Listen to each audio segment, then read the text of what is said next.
Venerables,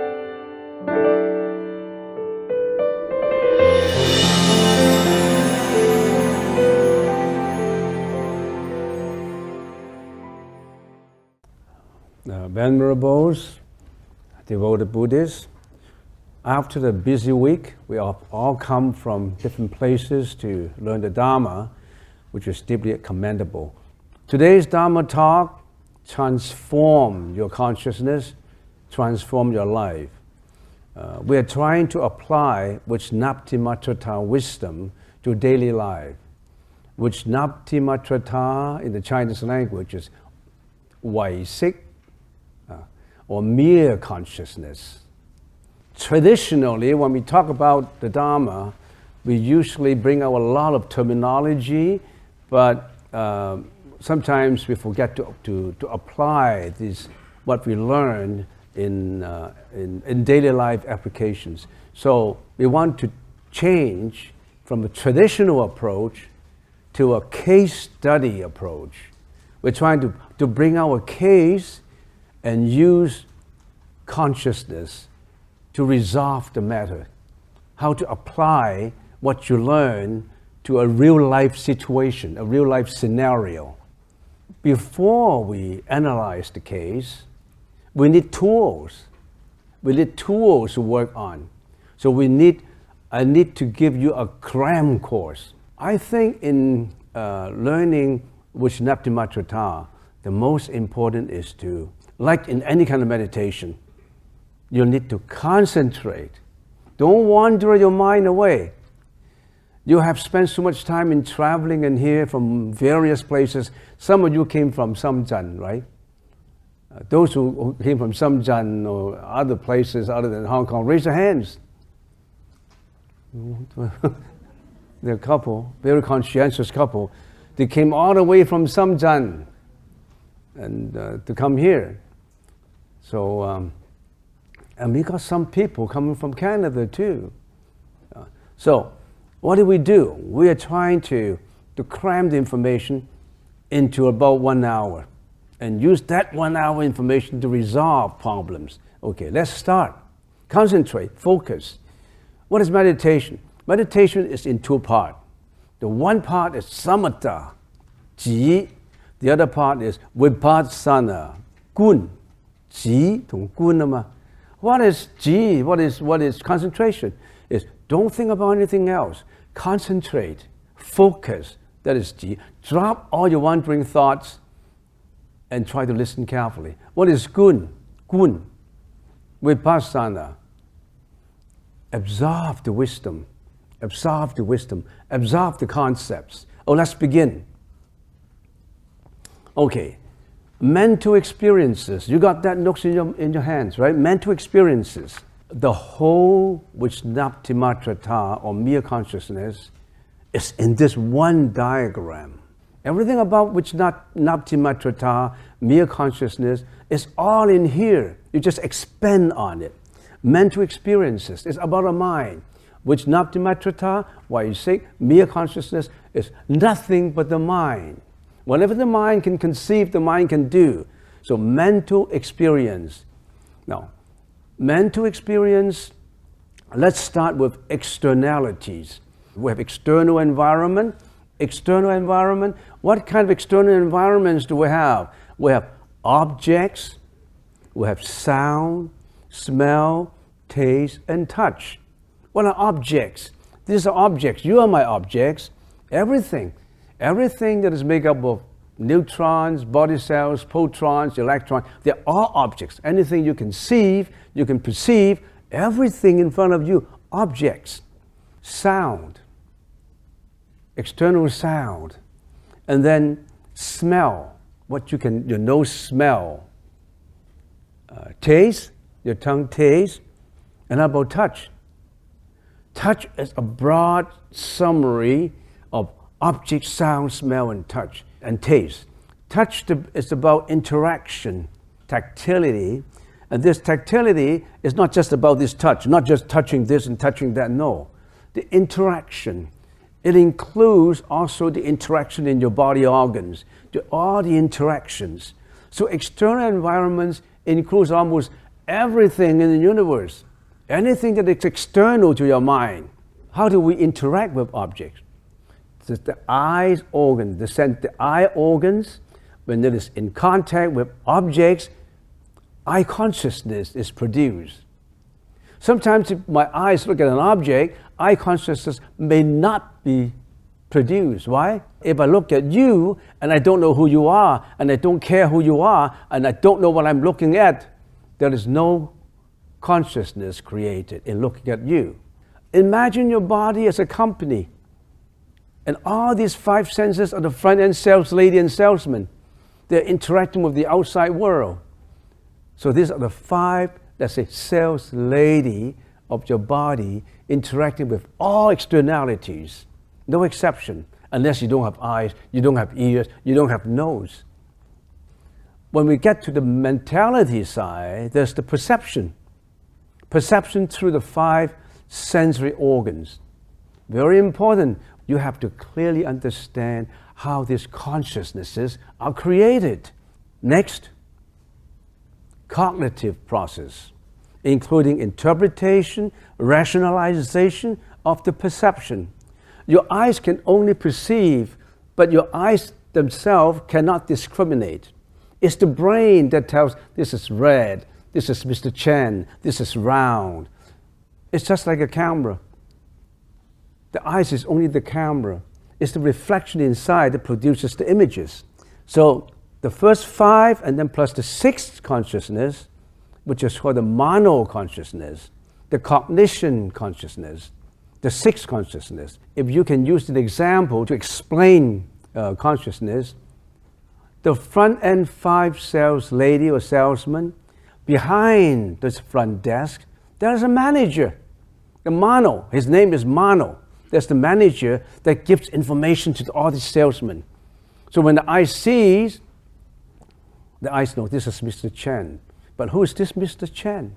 This Mr. Chen was a customer 5 years ago. This Mr. Chen has a record with us. This Mr. Chen is this and that and this and that. That goes onto the files. And only the Mano has the files, the manager. The manager is in charge of all this. Your eyes, nose, and ears, that is the mano consciousness, which is the 6th consciousness behind the 5 consciousnesses. We call it the cognitive consciousness. The 7th consciousness has a name to it, and his name is not Mano anymore, it's Manas. Everybody has this 7th consciousness. That's your ego. Do you have an ego? Do you have a self? Anybody who doesn't have an ego, you raise your hands. Who does not have an ego? Raise your hands. So you recognize that you have an ego. You recognize that. What happened to your ego? This is what we are dealing with tonight. We're dealing with your ego, my ego. Understand the ego. Understand the problems created by the ego. Understand how the ego can help you to work. You can't live without the ego. Don't blame your ego. You cannot live without the ego. But the ego can get you into trouble. The ego can get you to be whatever you want to be, a nice guy. Your ego can also make you into a very bad guy. You got to watch your ego. So you really have to know your 7 consciousness, your ego consciousness. And then the 8th consciousness is absolutely important. It is called the banking consciousness or the store consciousness. It stores all the information. The Alaya consciousness, all the foregoing ones, the 5 consciousnesses, the 6 consciousnesses, even the 7 consciousness, when you die, or when I die. You know, some people say, in every lecture you're talking about dying. I don't like to hear about dying. I come here to live long, but everybody's going to die. No exception. Anyone here who does not have to die, raise your hand. Anyone who has to die later in life, raise your hands. So if you don't, so how come you don't raise your hands? You don't have to die? You have no exception. Everybody has to die. When? After 100 years? No. What is death? What is death? Death is about an hour. It's about 1 day, 2 days, 3 days, 4 days.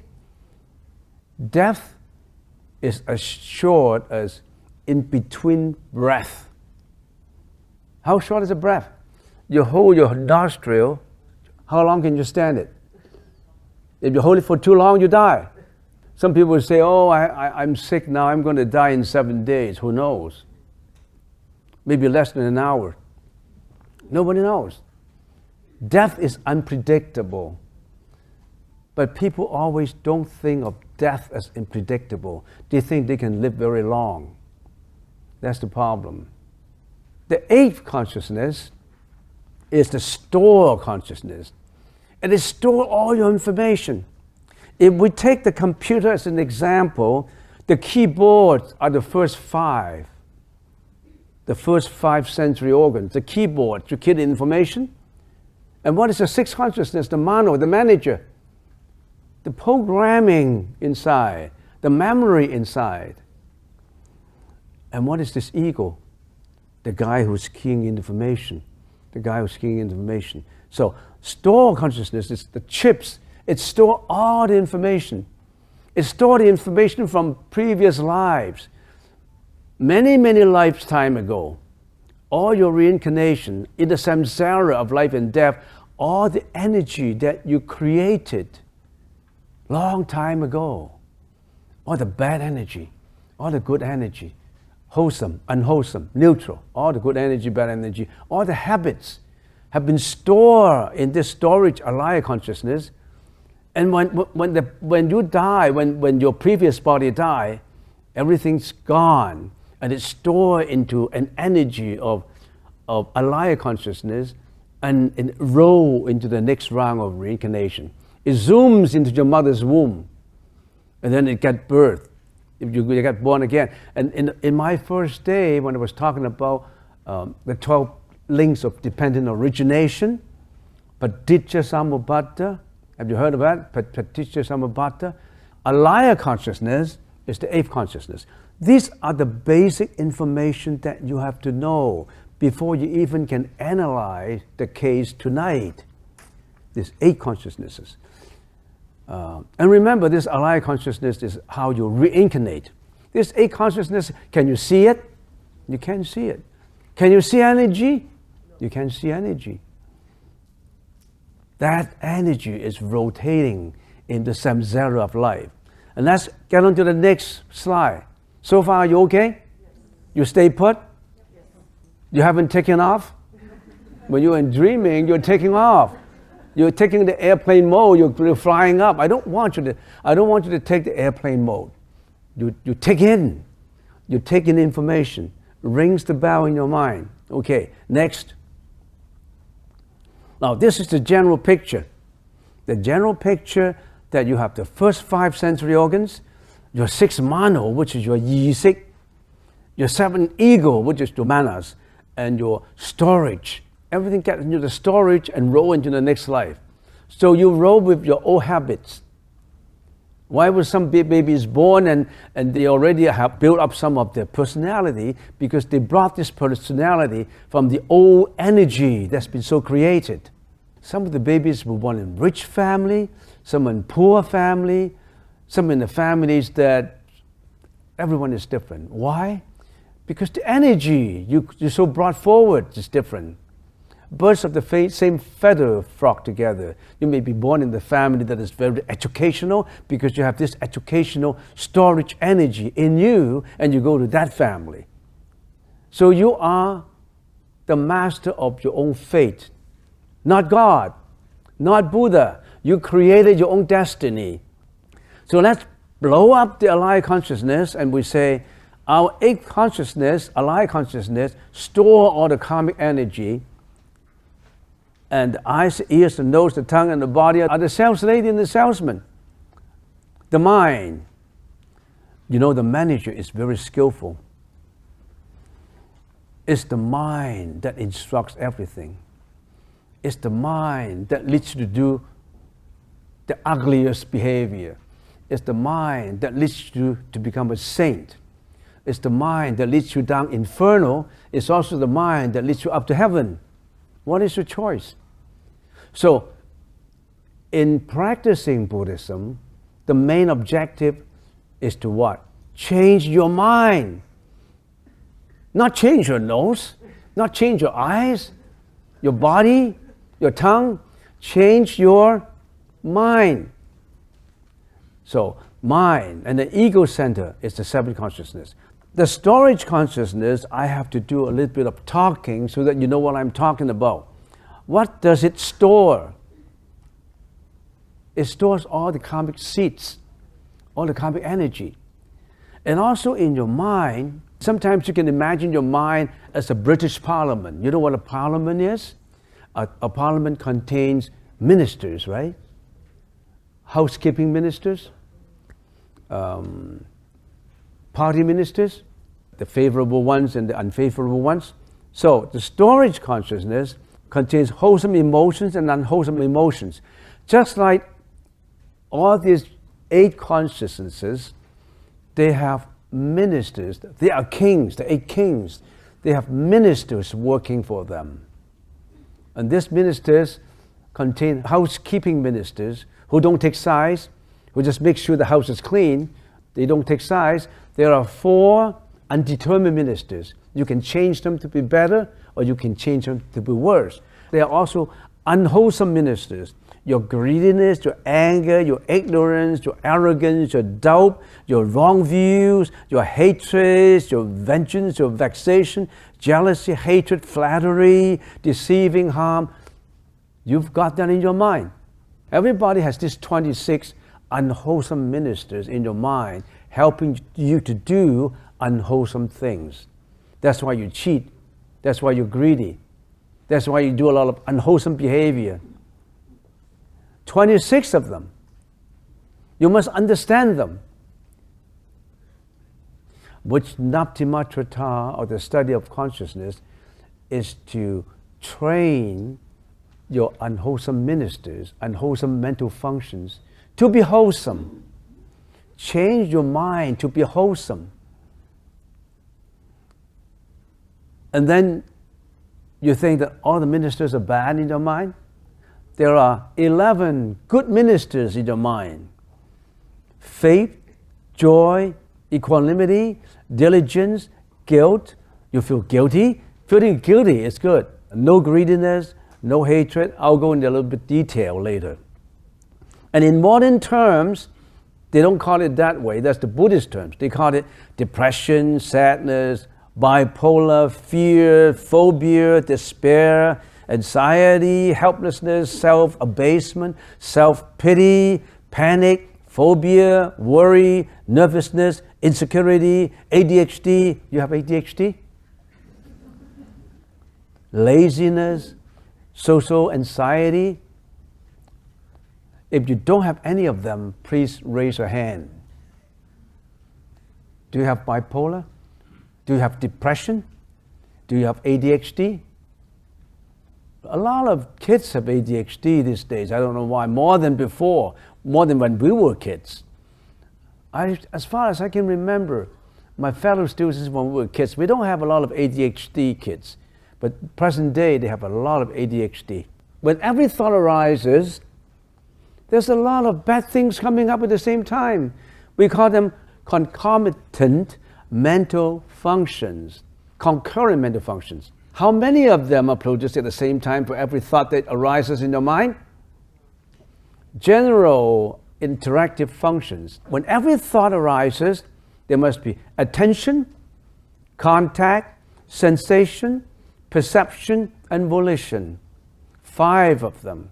Every thought arises, 5 of these things are actually working. You don't know about it, but they're actually working. Attention. You always have attention.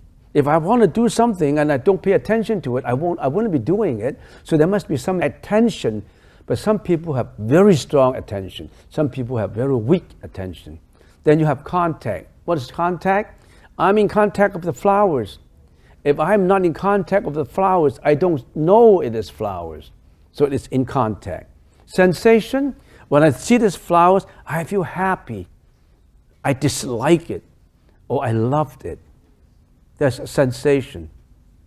And then perception. Perception is when I notice this flower, it goes back to my mind, oh, this is flower. And then there's a volition coming up, this is a flower, I want to touch it, so my hands go to touch it. So all these are generally interactive functions. They arise at the same time when a thought is coming up. You may not notice it. If you know how to change your mind, you can change your mind to achieve anything. There's nothing that you cannot do as long as you set your mind to do it. So the next is particular functions. That means some people can create this, some people, they do not create this. For some people, these functions come up, for some people, these functions don't come up. What is that? Desire. A resolve is, I must prepare myself for it. Mindfulness. I remember this all the time, that I have to be enrolled at university. Concentration, I concentrate in my studies now so that I can get to university. Intelligence, I build up my intelligence for it. So in every project that you are doing, in every future aspect, any future action, speech that you want to do, if you have these particular functions all built up for it, you'll get it done. You have a desire, you have a resolve, you have a mindfulness, you have a concentration, you have the intelligence to do it, but these are specific ones. Some people build them immediately, some people are too lazy to build them. They never get anything done. They never pay attention. They're never determined to do anything. They are not mindful. They don't concentrate. They don't try to build up the intelligence, and they don't have it. So teach your kids to build up particular functions. Train your kids to build up particular functions. If you want your kids to say, to learn how to swim, you must build up a desire in him so that he wants to swim. He must know the purpose of swimming. He must know the benefits of swimming. He must remember to practice it all the time. He must be mindful. He must be intelligent in how to do it. In any kind of things, if you can adjust and build up your particular functions, you get it done.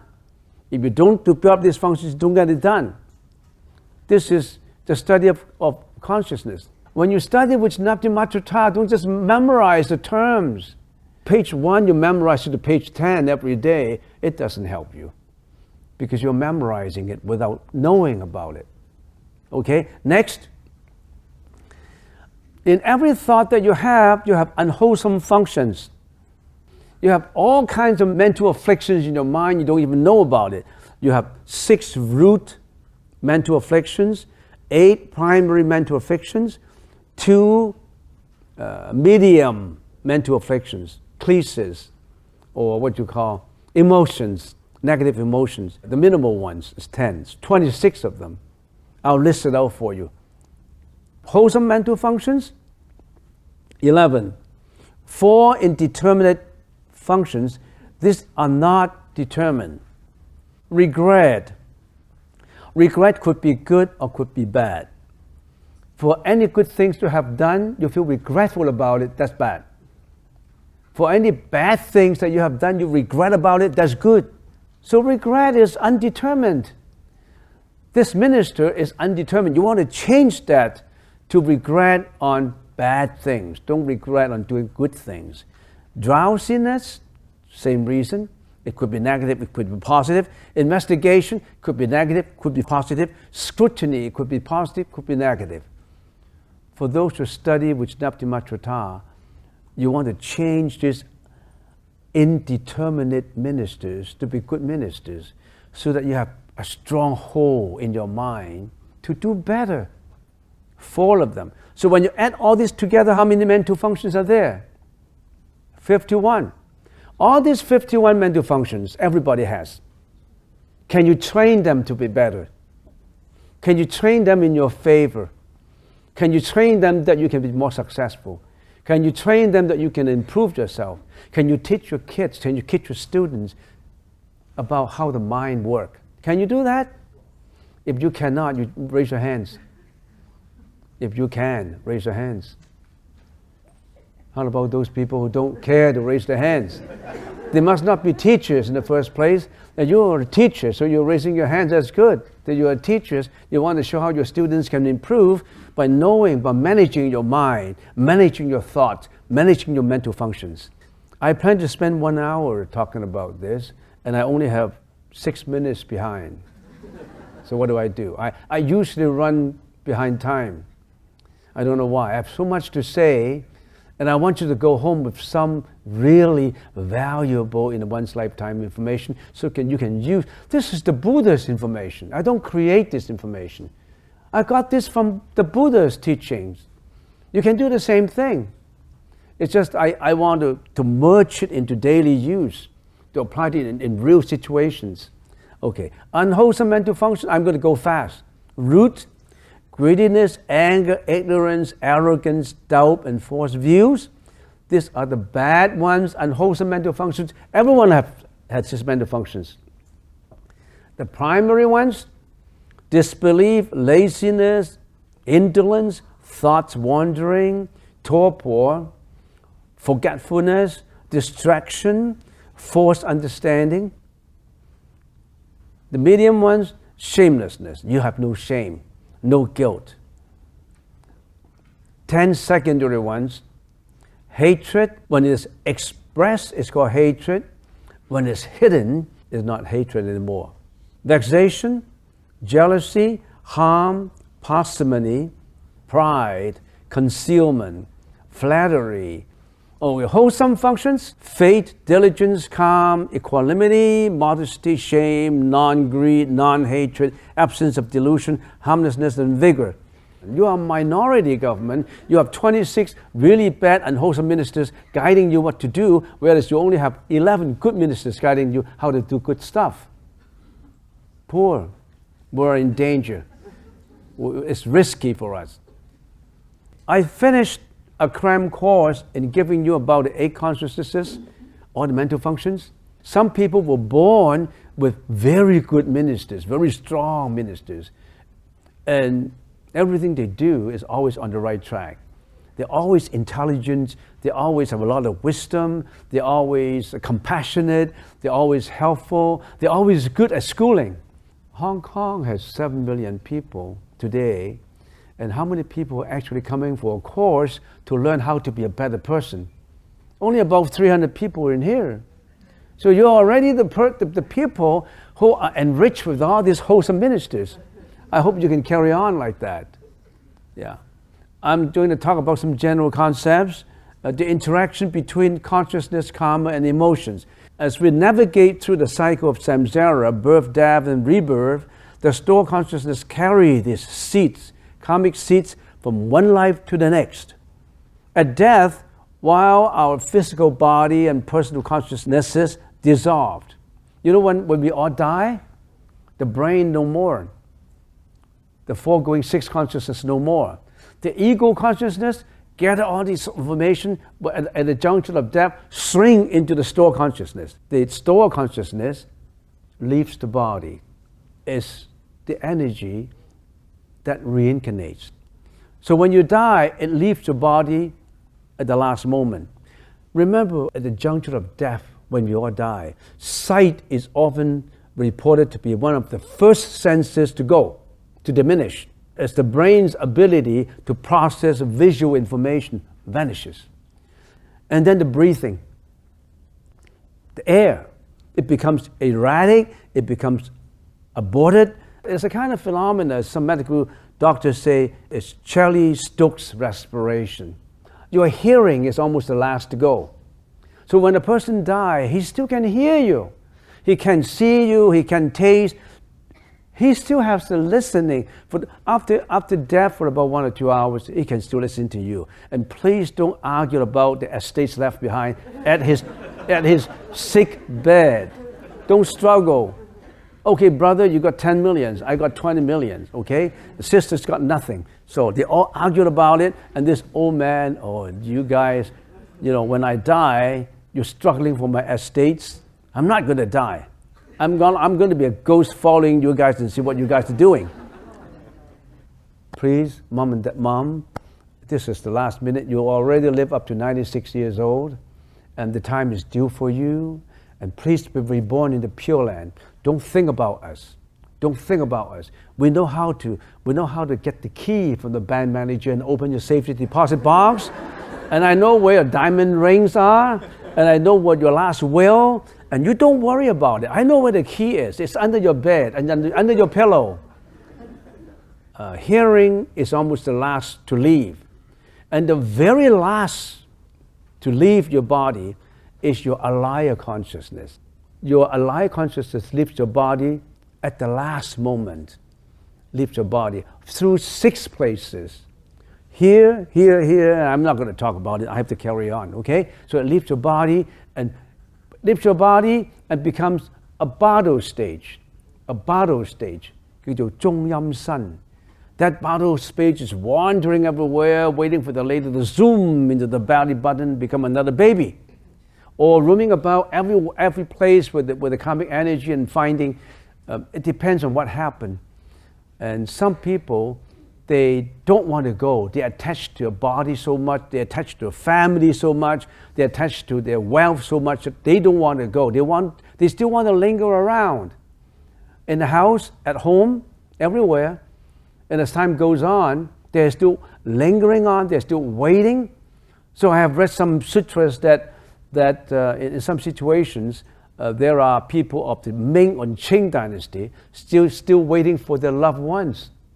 At death, while our physical body and personal consciousness dissolve, the stored consciousness heavy with karmic energy persists. The nature of these seeds at the time of death significantly shapes the condition of the next life. For example, seeds filled with compassion and wisdom can lead to a favorable rebirth. And then this continuity of stored consciousness explain why certain personality traits and tendencies appear in it from birth, suggesting a link that transcends our physical existence. Throughout our lives, new karmic seeds are planted with every action, every speech, and every thought we take, continuously influencing our present experiences and shaping our future. Every thought counts. Everything comes from a thought. So every thought counts. Now, well, as I always said, a thought produces action and speech, right?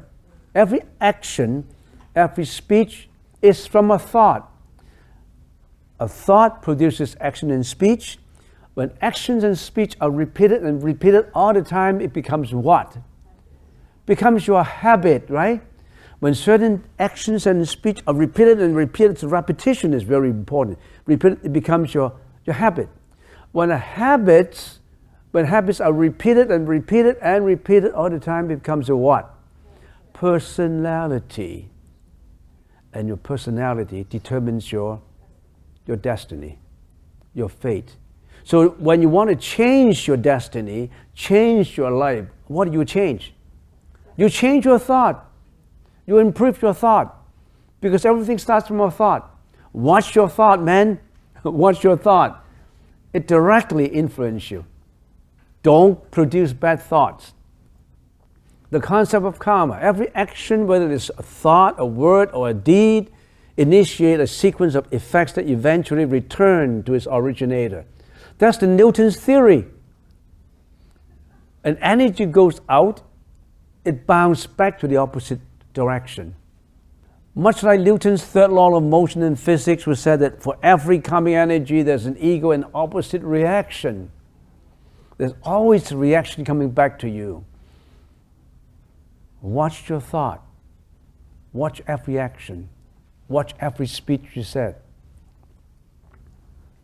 In the realm of physics, energy is neither created nor destroyed. It merely transforms, changes its form. Sentient beings reincarnate life after life with their accumulated stored consciousness. The energy has not disappeared after each death, it just has changed its form.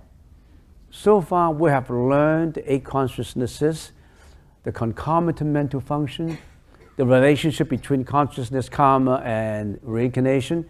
Now, we want to bridge theory and practice, applying consciousness concepts to real-life situations.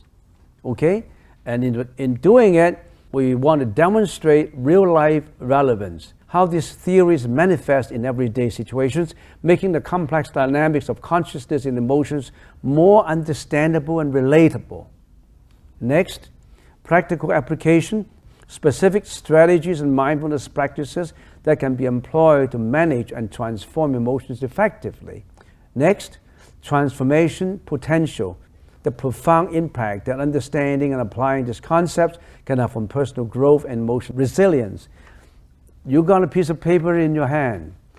I have that case, the scenario print on this page and these 2 pages, and you can always bring it home and you think about it, but in here, we want to resolve this case using what we learned today.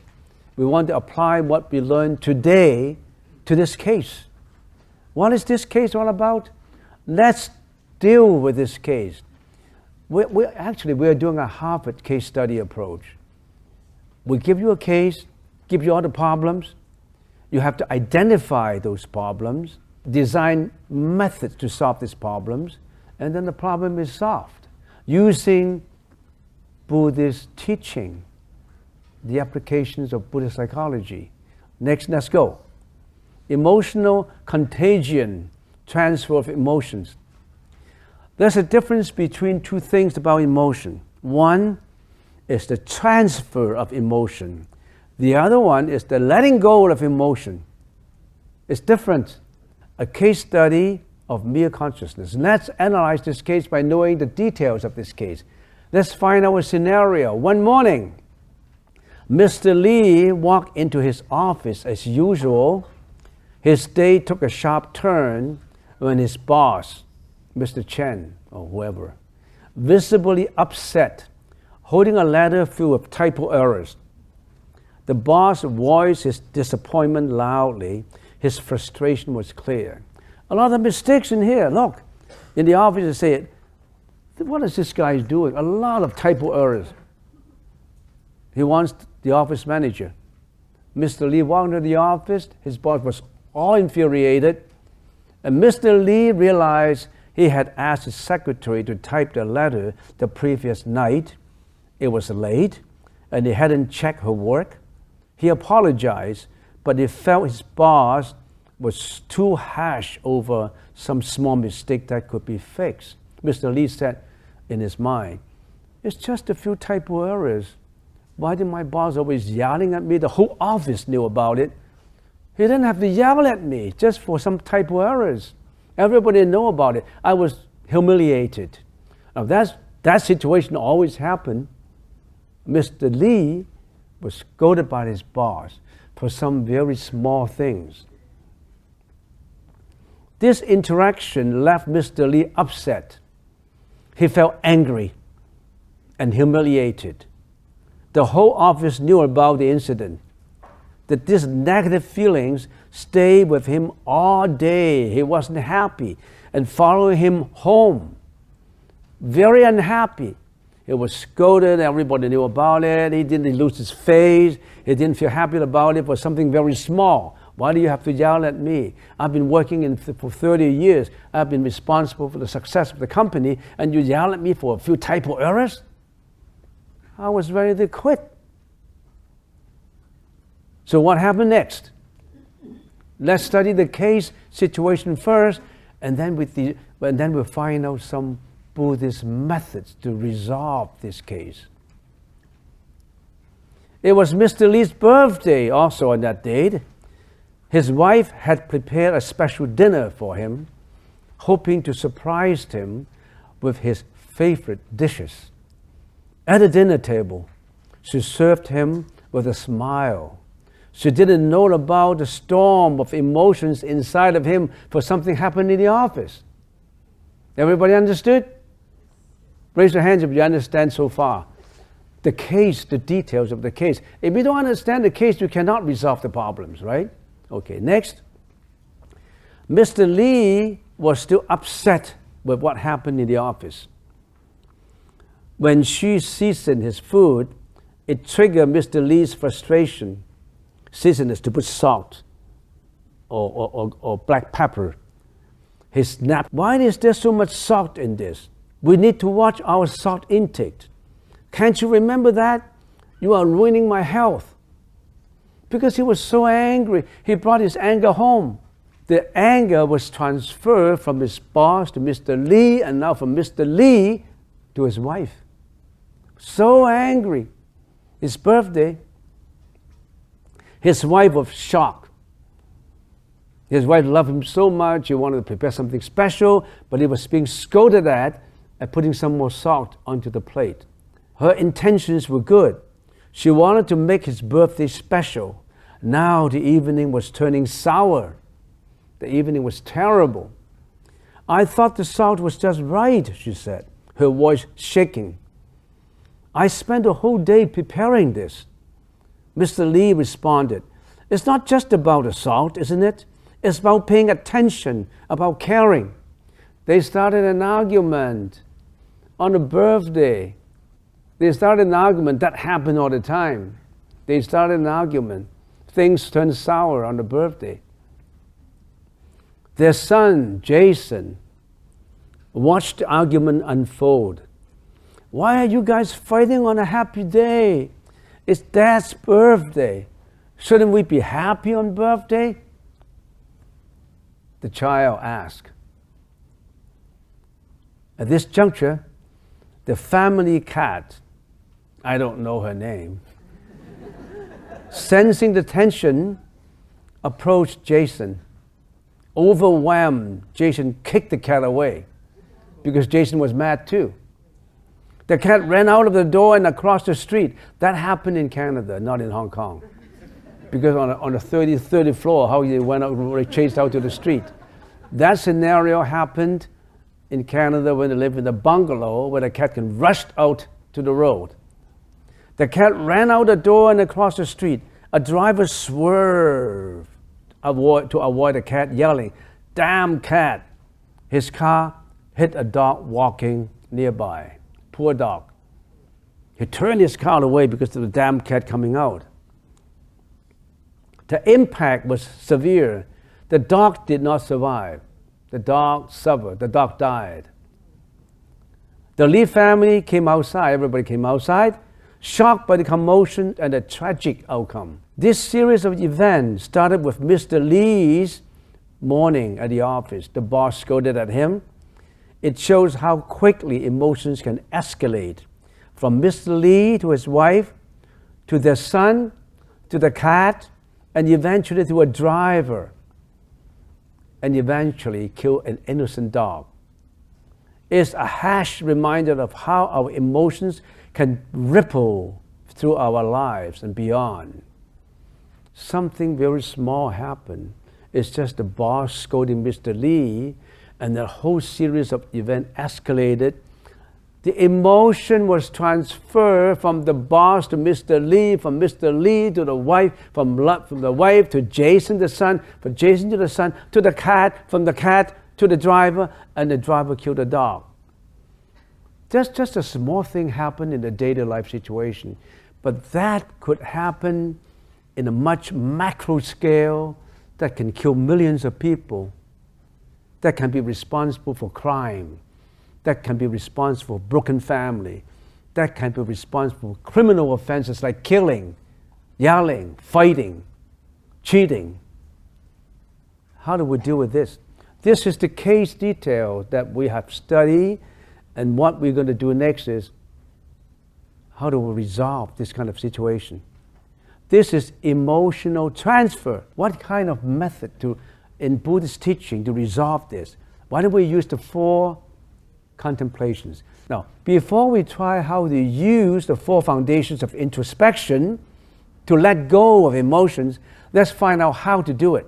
The first one, introspect the body. When certain situations happen, the first thing to do is to introspect the body. Sit quietly and take a deep, mindful breath. Notice how your body feels. Observe the increased heart rate and the muscle tension. Accept these sensations without judgment. Now I'm only telling you how to do it. We haven't done it. We haven't resolved this. You have to know what kind of tool. This is the tool. I tell you the tool first, and then how do you use this tool later. Okay? That's introspect the body. Introspect perception. Becoming aware of your emotion of anger, using anger as an example, during meditation, that your anger is causing you to perceive things negatively. Remind yourself that this perception is a source of suffering. Introspect thoughts. Reflect during meditation on the fact that this anger is temporary. Visualize it as a passing cloud or a wave that will soon recede. Introspect the phenomena. Separate yourself from the anger during meditation. It is just a thought. It is not part of your true self. Why do you identify yourself with, I am that thought? It is not you. It's just a thought. You get angry because of a thought, then that thought is not you. You alienate yourself from the thought. Don't identify yourself with the thought. It's just a thought. It's not you. All thoughts come and go. Let go of the anger by visualizing it, dissolving it, let it drip away. All right, giving that are the tools. How do we deal with this case? Meditation practice. Find a quiet place to sit comfortably. Close your eyes, take deep mindful breath. As you breathe in, notice the air filling your lungs. As you breathe out, feel the release of tension. This practice helps calm the mind and stabilize your thought. Example, when you get angry, your blood pressure rises and your heart starts to beat faster. You may feel a tightening sensation in your chest or tension in your muscles. This discomfort is your body way of signaling that something is wrong. Action. During meditation, focus on this physical sensation with introspection. Acknowledge them without judgment. Don't judge it. Don't judge whether Mr. Lee, your boss, is good or bad. It's just, I'm feeling unwell. I don't judge. You caused that feeling. Then you're causing a judgment. You don't do that. Understand this discomfort is a natural response, and it helps to detach you from emotion by seeing its physical effects. This introspective practice is referred to as vipassana. 叫做觀啦。咁 Mr. Lee 應該點做啊？ How should Mr. Lee do it? Mr. Lee should do something like this. Upon feeling the initial surge of anger and humiliation, should immediately be aware by arising of the emotions and the associated physical sensation discomfort. At that time, Mr. Lee's face was red. His blood pressure is 200 on the higher side, or 185, and then 120. It's almost like breaking down. You know, oh, I'm feeling terrible. Physical feeling. Changing the thought immediately to focus on deep inhalation and long exhalation could help. So he should immediately get to a room, his own office, and then, okay, my boss yelled at me, shouted at me. I got high blood pressure. No, I should relax myself. I calm down. I watch my own breath, in and out, in and out. Then I'm changing my attention. I'm not concentrating on my boss infuriation. I'm changing my thought away. I'm shifting the judgment from being angry to a judgment objectively, my own feeling of my own body. At this time, recognizing that these as temporary and impure physical responses, he could remind himself that they are fleeting and not an integral part of the being, just reaction to external stimuli that will pass. He's feeling the discomfort, he's changing his judgment from identifying the anger, the unreasonable judgment, to something like objectively the feeling of the body. That's changing. That's not transforming the emotion. If at the same time he's yelling at somebody else, he's already transferring the emotion, but it's not. He's containing it and letting it subside. Can you let it subside? If you argue with your husband, do you keep on arguing? You got to leave. If you argue with your wife, you continue to argue, you bang your door, you throw things around, it wouldn't help. You just leave the site and go on to meditate. Get out to the park. Go out to take a fresh breath. Change your attention. Okay, that's introspection of the body as uncomfortable. Next, Introspect perception as suffering. Now, recognize these emotions affect your perception and create suffering through meditation. Continue your mindful breathing and gently bring your attention to how you feel emotionally. Notice the feelings of unhappiness and dissatisfaction without getting caught up in them. Notice that your anger makes you feel unhappy and dissatisfied. It distorts your perception, making situations even worse than they are. As action, acknowledge during introspection that holding on to this perception only brings more suffering. By understanding that your current perception is clouded by negative emotions, you can start to release your attachment to it. What should Mr. Lee do? When Mr. Lee became aware of the emotional pain, anger, and humiliation as a form of suffering, he could step back and realize that clinging to these feelings only prolong his distress. Don't prolong your distress. Don't cling to it. Don't attach to it. Understand that such emotions are unsatisfactory and arise from attachment to self-image and expectation. He can begin to detach from them, reducing the intensity and control over his actions. That means you identify this problem as an anger arises in your boss, and you are not going to lengthen your anger. You are not going to attach to the anger. You are stepping back to look at it. You know you are suffering from it. You don't want to suffer any further. You step back and look at it. You don't get involved with it. You step back. I realize this suffering. I realize this. But it doesn't mean that I should retaliate this realization. No. You just maintain it and realize the suffering and know it and observe it. It is true that you are unhappy. How can you say you are happy? But you are watching this unhappiness. In other words, when a snake comes up to bite at you, you hold up a stick and you watched it. You watched it. You watch the stick. What is next? Third, introspect thoughts as impermanent. Understand that emotions and thoughts are temporary and constantly changing, and when use meditation to observe its impermanence. Meditation, as you sit in meditation, observe your thoughts as they come and go. Visualize them as clouds drifting by the sky and leaves floating down a stream. I'm watching the clear, crystal blue, original nature sky. I don't recognize the clouds as my sky. The cloud is not my sky. The clouds are the clouds. They are not the sky. And don't mistake the clouds for your sky. Your sky is real nature. One clear blue is original nature. Example, reflect on the fact that emotions like anger, fleeting, they come and go like passing clouds. Just as quickly as anger arose, it can also dissipate. Action, remind yourself during meditation that this negative emotion will not last forever. By realizing the impermanent nature of your thoughts and feeling, you can reduce the hold on. You ask yourself, why should I suffer from such an ephemeral thought? So what happened is just temporary. It came and it will go away. Why do I have to attach to it? Existence is short-lived. Anything is just changing, fleeting. I don't recognize it as something permanent. You always recognize everything as permanent. You identify yourself with your delusory thought.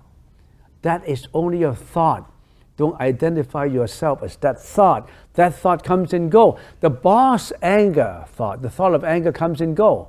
And tomorrow when you go back to the office, your boss, the stock has gone up and is feeling happy, and they say, hey, Mr. Lee, let's go for tea. And yesterday's anger was just something that you shouldn't have cherished, to make you angry. Next, Mr. Lee observed the nature of his mind and thought as constantly changing. He could see that his anger and frustration are not permanent state of mind, but transient emotion that come and go. This realization can help him avoid identifying too strongly with the emotion of the moment, allowing him to regain composure more quickly. Number 4, introspect the Dharma as non-self. It is not you. It's just a thought. It's just a phenomena. In this context, Dharma refers to all phenomena, situations, and events, including emotions and thought. View the situation as non-self and detach from ego by seeing the emotion as separate from your identity. Using meditation as a tool. Why do you have to meditate? Do you know now? Meditation is not just about sitting down, fold up your legs, and put your tongue on the top of the roof of your mouth, and then you do it like that. That is just the superficial phenomena of meditation. Meditation, you don't need to fold your legs. You don't need to do anything. What kind of clothes I should wear? Should I be sitting under air conditioner? Should I light up my incense? Should I put my right hand on top of my left or left on top of my top? You are doing all kinds of things that is not related to meditation. Meditation is just your mind. I don't have to cross my leg and I'm sitting, I'm contemplating. I'm changing my mind. I'm improving my mind. It's a mind training, not a body training. But if you find that if you can cross the leg and be better, then you can do it. Don't stand on just the ceremony and don't pay attention to the content. You attach to the ceremony. Meditation practice. In your meditation, focus on the nature of thoughts. Recognize that they are simply events that arise in the mind and not intrinsic parts of your being. Example, recognize that the thought of anger is not you. It's just a thought. A mental event that arises and passes away. Avoid identifying with this thought as part of your identity. Action. Understand during meditation that you don't have to identify with your anger, with this anger. It doesn't define who you are. By seeing it as a separate phenomena, you can let go of it more easily. Ask yourself, why should I attach this thought? I should let it go. Let go of the thought. It seems easy, right? To let go. But when you go home, you forget everything about what we're talking about here. You will continue to attach. You will continue to be angry. You will continue to be jealous. You continue to have hatred. You will continue what you used to do because that's what your mind likes to do. Nobody else. You like to do that. What does that suggest to us? You have to train your mind to do it. You always have to train your mind to do it. Every day you're changing your mind to do it. If you don't train your mind, you'll revert to the same situation as before. Whatever you're doing, the power comes from this one word, repetition. As I told the other days that the Hong Kong U, what do you call that? CBSAA, is that what it is? CBSAA? CBSAA conducted an experiment. It's about repetitious chanting power. Repetitious chanting power. They have two groups of individuals. One is a control group, the other is a population that they choose from some people. And they want to test the power of chanting Nam Mô Om Me To Phật. The power.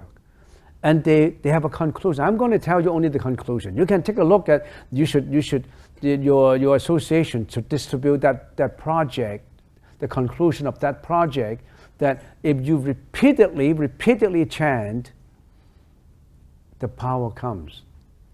And for the group of people that chant Nam Mô Om To Phật as opposed to chanting something else, the fear in front of them dissipate. There's two groups. One group is chanting Nam Mô Om To Phật. The other group is chanting Santa Claus. And they show the same terrible, disgusting scenes, and they get scared. But the people who are chanting Nam Mô Om To Phật, it seems that the fear dissipates immediately. The fear disappears. Whereas the group that is chanting other names, the fear still persists. That means if you are chanting all the time, your fear dissipates, your fear disappears. The power comes from repetition, not just come from knowing it. Knowing it is just, I know it, but I never practiced it. You understand what I mean? From now on, you should chant at least 1 hour per day. Yeah. The power comes from repetition. This is very scientific. Mr. Lee should introspect how his emotions, like all phenomena, are not self. They do not define who he is, nor do they possess an inherent self. They are conditioned responses to his circumstances. They are just thoughts. They're not you. Don't identify yourself as the thought. By realizing that there's no self in these emotions, Mr. Lee could lessen his personal attachment to this incident, reducing the defensive and reactive stance that led to the emotional escalation. So, I have used the 4 contemplations. Had Mr. Lee practiced his 4 contemplations, he might have recognized the initial rise of negative emotions and observed them with detachment, understanding their impermanent and impersonal nature. This awareness could have prevented him from reacting impulsively, thereby not transferring his agitated state of emotion to his family. By routinely practicing these introspections, individual can develop a more mindful approach to handling emotions. This approach emphasizes the importance of awareness and detachment in breaking the cycle of reactivity that often leads to suffering from oneself and others. Now, I have only 15 minutes left for the Q&A. I've gone over already. Now, what we have learned today is we have learned all these consciousnesses and all the mental functions that arise at the same time, concomitantly, concurrently, and that we have bad ministers, 26 of them, mental afflictions, and we have 11 good ones. What we want to do in learning Vijnanamatrata, manage your emotions, manage all these 26 bad ministers, and enhance and strengthen all these 11 good ministers. And if you can do that, you're improving your personality, you're improving your morality standard. But that is not enough, because all thoughts comes from the ego. You need thoughts to survive. But these thoughts are actually thoughts from ego. They are not ultimately good thoughts, because they are still from the ego. Whether they are good thoughts or bad thoughts or indifferent thoughts, they are still thoughts. Thoughts will not make you enlightened. When the Bodhisattvas save sentient beings, they save sentient beings spontaneously using the ego thoughts.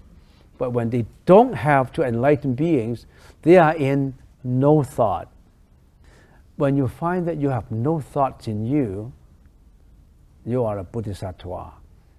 And that's the time when you are going to the spiritual odyssey of no thought and going to the Anuttara Samya Sambuddhi. You change your bad thoughts to be good thoughts first. And in a much higher stage, you get rid of all the thoughts. No thoughts. Is it difficult?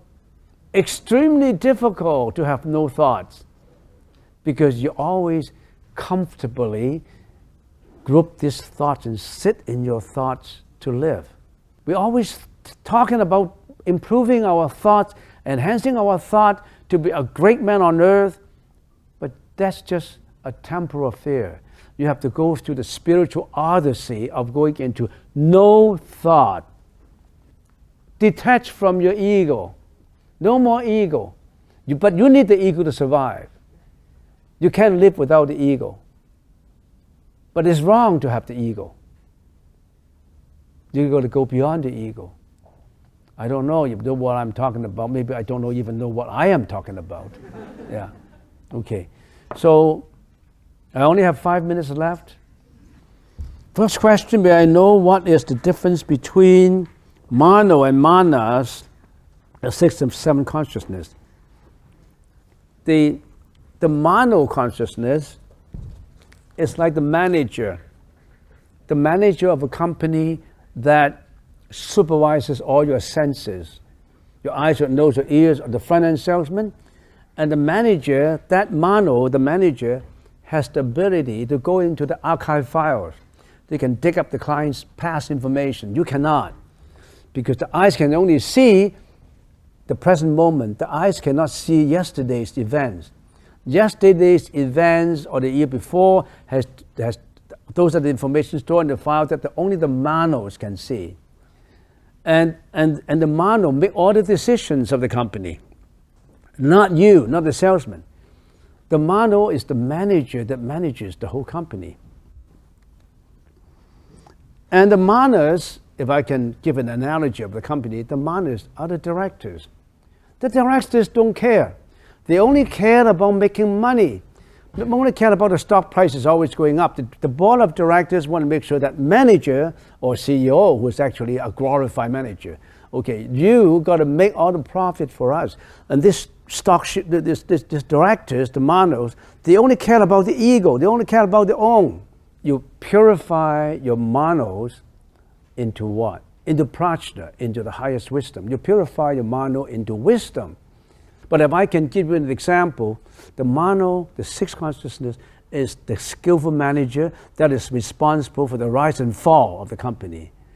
And the directors is the manas, who is the selfish, egotistic board of directors who only care about the profit. But without the directors, the company doesn't survive. There's no stock, there's no price. And what is this final Alaya consciousness? That is the whole conglomerated and encapsulated essence of the whole company. The manager can be fired. The salesman can be fired. Even the board of directors can change.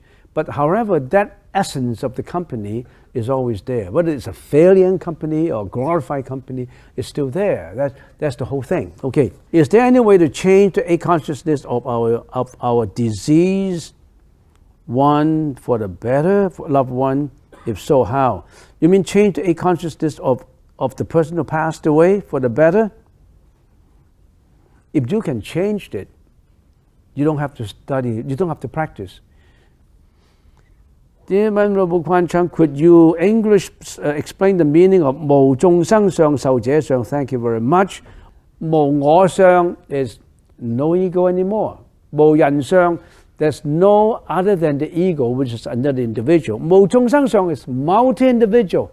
You are treating not only your wife or your child or your mom, your dad, you are treating every sentient being, 無眾生相, every sentient being with the same compassion, every one of them. Not just humans, animals, the same compassion. 無受者相, 受者, that means continuity. You don't attach to continuity. You don't attach to longevity. You attach to knowing the ephemeral nature of the universe. You don't attach to permanence. You attach to impermanence. You don't earn for longevity. You don't earn for permanence in your enjoyment. 無受者相, you don't attach to permanence. So you know everything is impermanent. That's what it means in simple terms. We are examining the case by putting ourselves into Mr. Lee's shoes and apply the Dharma practice. However, what if Mr. Lee is someone you love, say a good friend, who is not a Buddhist, that confide in us? We want to be emphatic and relatable, and yet do not want to appear as lecturing. How to prevent finding a response. In other words, you have your friends who doesn't believe in Buddhism. You can explain it by using Buddhist psychology. What I explained to you is not very religious in nature. It's not just spiritual. It's actually psychological. You use Buddhist psychology. You use psychology to explain to them.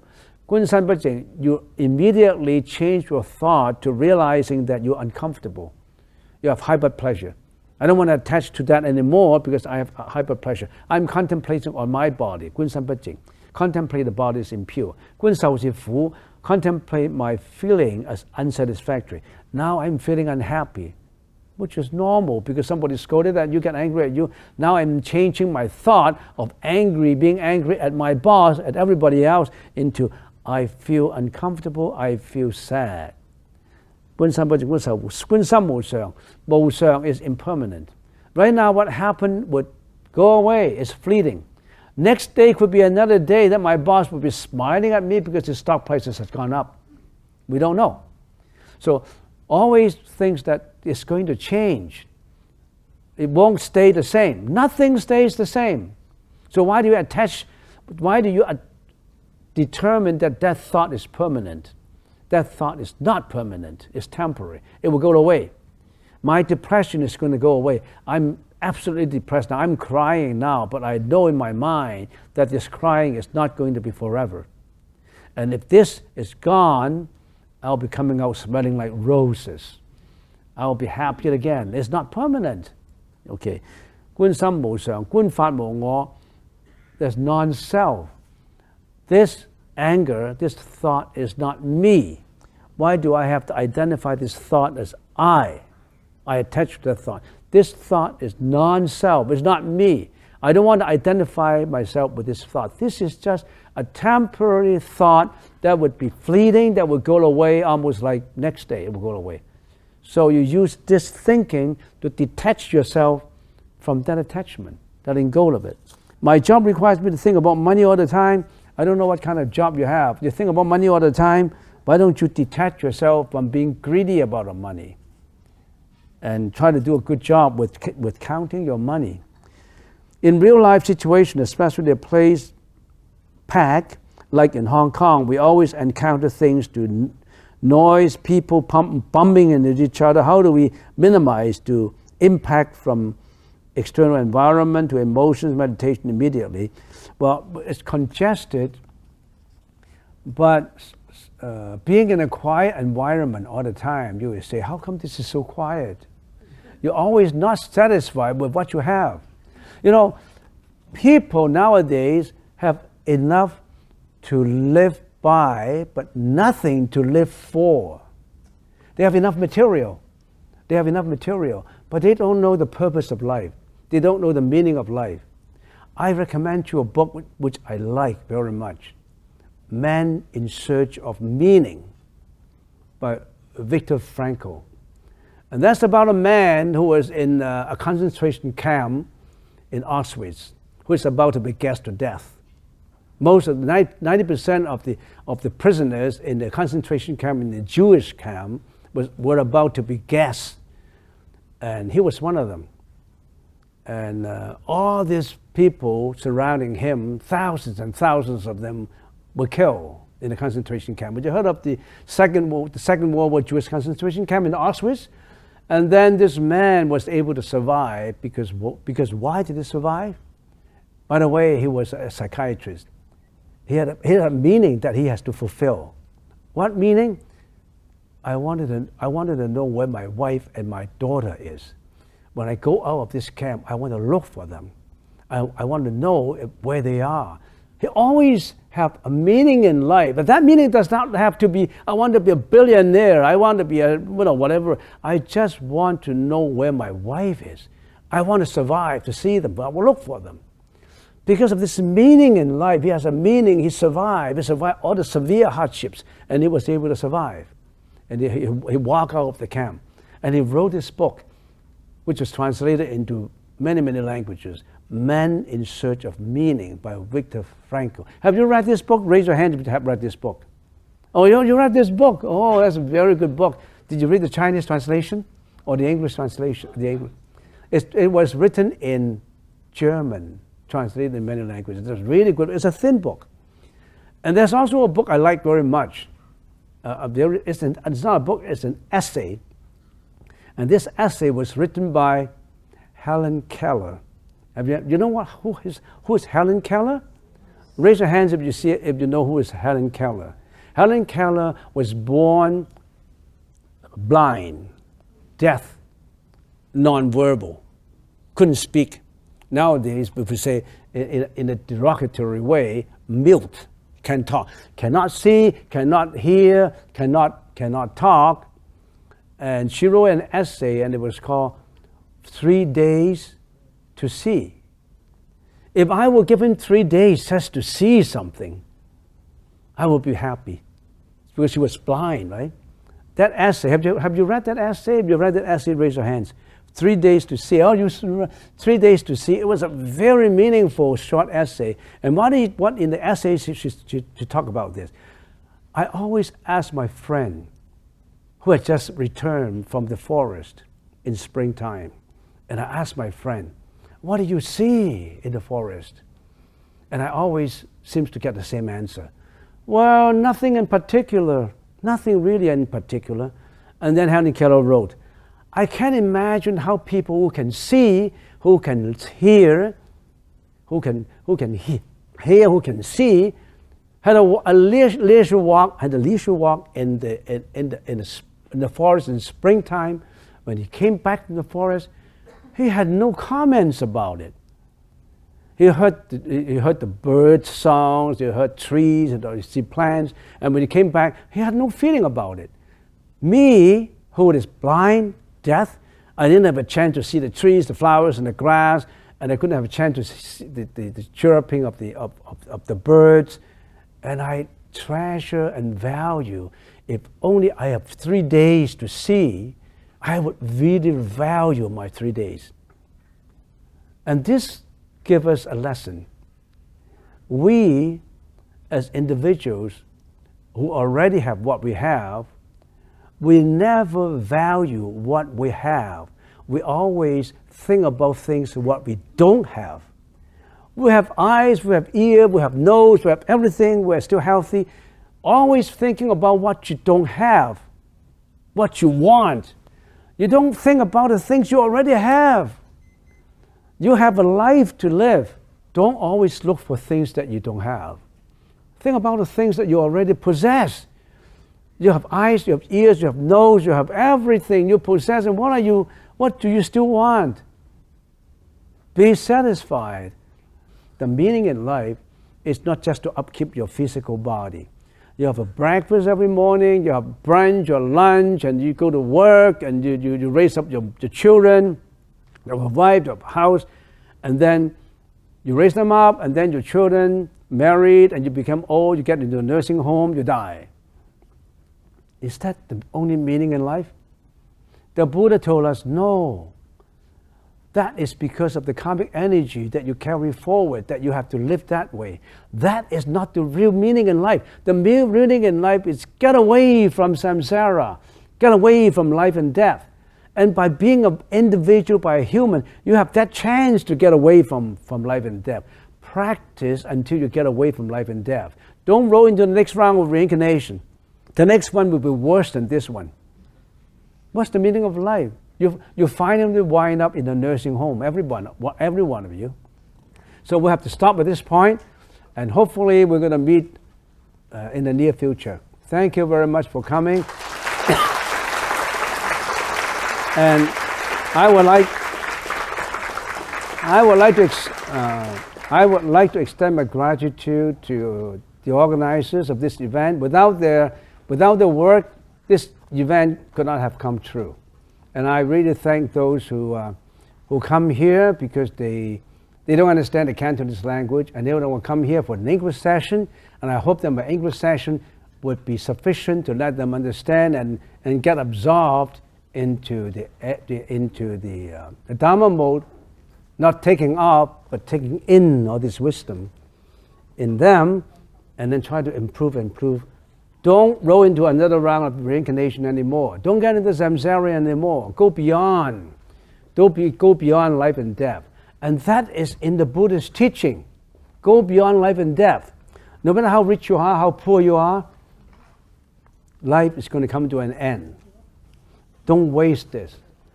As Viktor Frankl in his Meaningful Life, the meaning of life is to learn how to get out from this world. Don't roll into the next round of reincarnation. Thank you very much for coming. Yeah, okay, thank you. We'd like to dedicate all the merits so obtained in joining this, the merits of you, the merits of everybody, the merits of all those who are being affected by our lectures tonight, be reborn in the Pure Land, free from reincarnation and samsara. Om Tho.